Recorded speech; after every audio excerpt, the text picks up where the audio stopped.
Hi everyone, and welcome to video number 3 in the series on London and the Blitz. And the previous video we were looking at the actual Blitz itself, 1940 to 1941, and I finished that video with a question: were the bombs finished for London, or would they return? And in this video we'll have a look at what happened to London after 1941 for the rest of the war. So from about 11th of May 1941, when the Blitz ended, right through to the 20th of January 1944, so almost 3 years. That period, ladies and gentlemen, is known as the Lull, L-U-L-L, the decline in the number of plane bombing raids. Not a break, but the decline. There were fewer bombing raids. There were still a lot of air raids in that time on London, but they did not come every night. It wasn't like it was in the original Blitz. Indeed, there seemed to be a pattern emerging.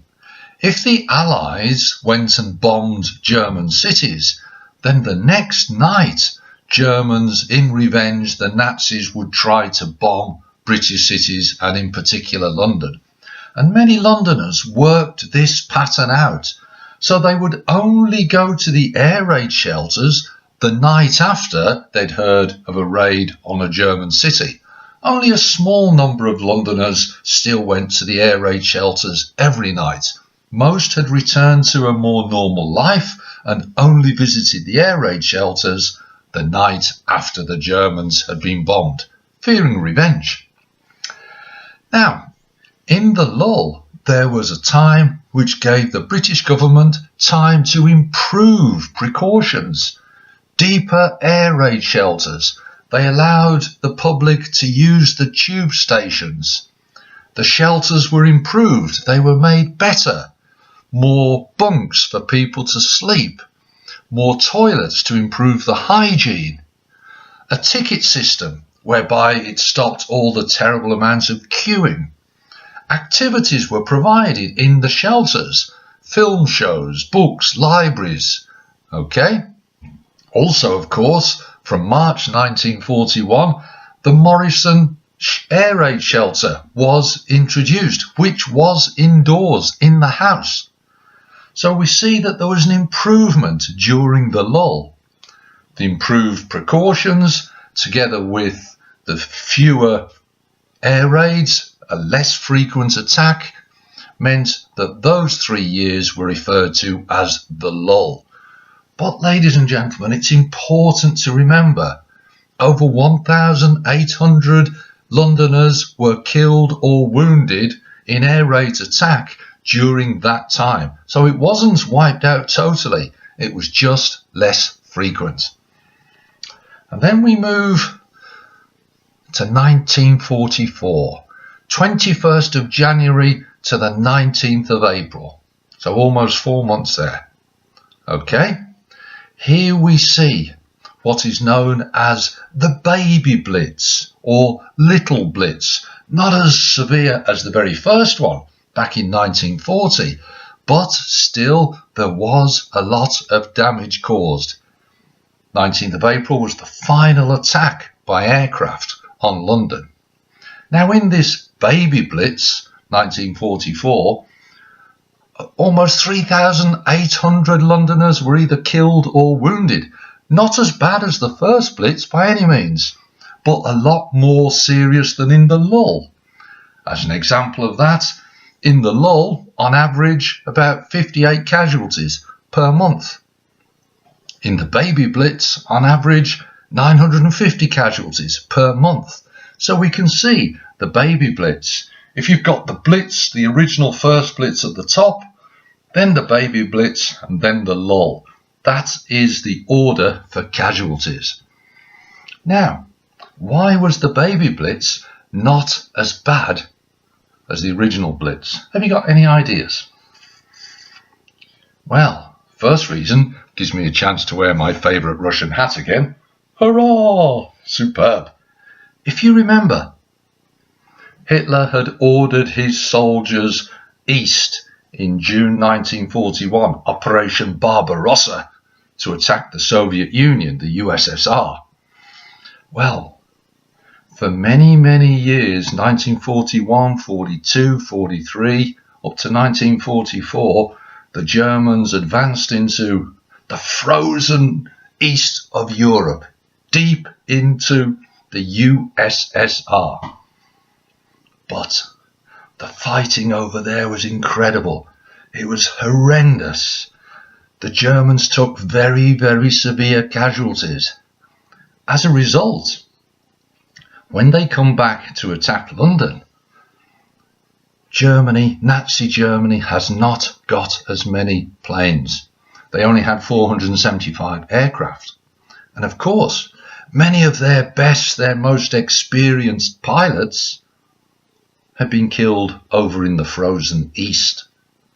That meant that the pilots that remained, many of them were young and inexperienced, possibly no match for the really experienced Allied pilots. Also, when the Germans attacked in the Baby Blitz, they faced far stronger Allied Air Force and Allied anti-aircraft guns. As a result of that, the Germans faced severe losses in the Baby Blitz, losing 70 planes a month, out of only 475, remember.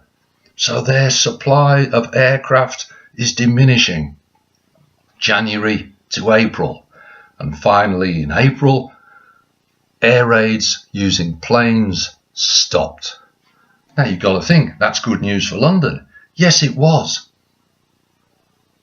But there's always a but in history, ladies and gentlemen. And here's the but. Different hat. Soldiers. 6th of June 1944, a key date in the history of World War II. Do you know what happened? Well, it's known as D-Day. The British, the Americans, the Canadians, the French, and soldiers from many other countries sailed across the English Channel and landed on the beaches of Normandy. D-Day, the 6th of June, the start of pushing the Germans back from France, Belgium, all the way back to Germany. D-Day. Now, as the Germans retreated, of course, their planes are moving further out of reach of London and British cities. Therefore, they won't be able to attack. So that's one of the reasons why attack by German planes begins to decline. Great news, you would think. Of course, D-Day, 6th of June. Here's the but. Just 1 week later, the 13th of June, there's a new threat to London. Attack by what were known as V1s. V1s, pilotless planes. Remember, they're short of experienced pilots, so the Germans have come up with an answer. A plane that doesn't need a pilot. Sort of like remote control. Launched from northern France and the Netherlands. In a period of 10 months, over 9,000 V1s were sent to Britain. 2,500 hit London. Now these pilotless planes could travel at 400 miles an hour and carry explosives of 1 ton. So they are a really powerful weapon. They tended to fly the same route into London. Therefore, if you are on that route, if you lived on the route, for example, suburbs like Croydon or Deptford, well, then you've got a chance of being very, very badly hit. So these V1s, after D-Day, are providing a big threat to London. They had a big impact. Why would that be? Well, number one, they can come during the day, daytime attack. Very, very quickly. No time for the citizens of London to actually get to the shelters. All you could do is throw yourself on the ground or try and find a building to hide behind. There was a high casualty rate, particularly from the flying glass shards, splinters of glass. over 5,500 people were killed. Now that's a significant number, ladies and gentlemen. The V1s had an impact. For example, Marks and Spencer's, one store, hit by a V1, 60 people killed. Morale began to suffer. The people of London, they'd suffered a lot in the war. Finally, they were told by their government, hooray, we're beginning to win the war, D-Day. We're pushing the Germans back. Great news, we're going to be safe. And then all of a sudden there's this new threat. It didn't seem as if we were winning the war. So morale begins to decline. Also, these V1s, their engine made a very loud buzzing noise. Bzzz. Sometimes they were called buzz bombs or doodle bugs. And the Londoners began to listen out for the sound. But then the engine would stop. So they're coming along really noisily. Bzzz. And then silence.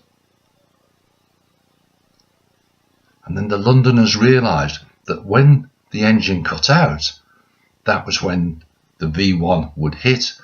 10, 12 seconds of silence, knowing that the hit was incoming.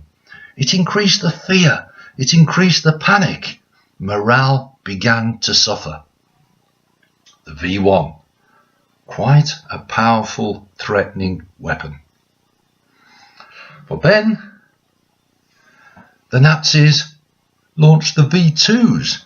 Now the V2s, they weren't pilotless planes. If you like, they were the first ballistic missile. They were the first rockets. Rocket attack, ladies and gentlemen. Launched from mobile sites over in Northern Europe. So that made them harder to track down and find by the British or the Americans trying to destroy them. Because they were rockets, they would launch straight up into the air, come across very, very quickly, and then just come straight down. That meant that they were hard to defend against. They were very, very difficult, almost impossible to shoot them down. So the V2 is another development, another big, severe threat to London, the V2 rocket. Now, at first, the government covered up attacks from the V2 rocket. Why do you think they would do that? Bonus points if you said morale and this panic that was spreading. So at first they said, oh, there's been some gas explosions. But that's not going to last for very long. And most of the public began to realise that it wasn't gas explosions, it was attack, this new attack from the rockets. As more and more landed, the government couldn't use that excuse anymore. In the first week in November, 12 V2 rockets. Second week in November, 27 V2 rockets landed. So Churchill himself had to make a radio broadcast and admit mid-November that it was attack by V2 rockets. So through November, the attacks are increasing. 25th of November, down in Deptford, a Woolworths store, Saturday lunchtime, it was packed. People had heard the word that there were new saucepans. You've got to remember, in wartime, supplies get cut. So people crowded into Woolworths to try and get their hands on the saucepans. Hit by a V2 rocket, Saturday lunchtime. 160 dead, 200 wounded. Huge impact. The power and the terror of this new weapon, the V2 rocket. Well, let's try and sum that up. The impact of the V1 and the V2. Civilian morale begins to dip. The Londoners, to be fair to them, have been very, very brave throughout the war. They'd faced all sorts of challenge, threats, deaths, disruption. And now, as they've been told that hopefully the war is being won, they're under threat again. There was a high absentee rate from work in factories as morale declined. July 1944, evacuation from London went back up to 560,000. People would sleep in the tube station. In July, 80,000 slept in the tube station. Down in the Tube Station at Midnight, as one of my favourite songs ever would say, by The Jam. Now, Down in the Tube Station at Midnight by The Jam is just about travel. Down in the Tube Station at Midnight in the war would be life-saving. That's why 80,000 would do it in July. Many have left London, many are hiding deep down in the tube stations. 30,000 houses were destroyed. Over 1 million houses were damaged by the V1s, the V2s. The government was losing popularity. People were fed up. People wanted it all over. The V1 and the V2, 29,000 killed and wounded. But, unbelievably, Londoners, they got used to this new threat. Only 18,000 would go down into the tube station to sleep, from 80. So the rest are staying in their homes. They're used to it now. Many of the evacuees returned. 560,000 in July, many of them had returned. The people got used to this new threat.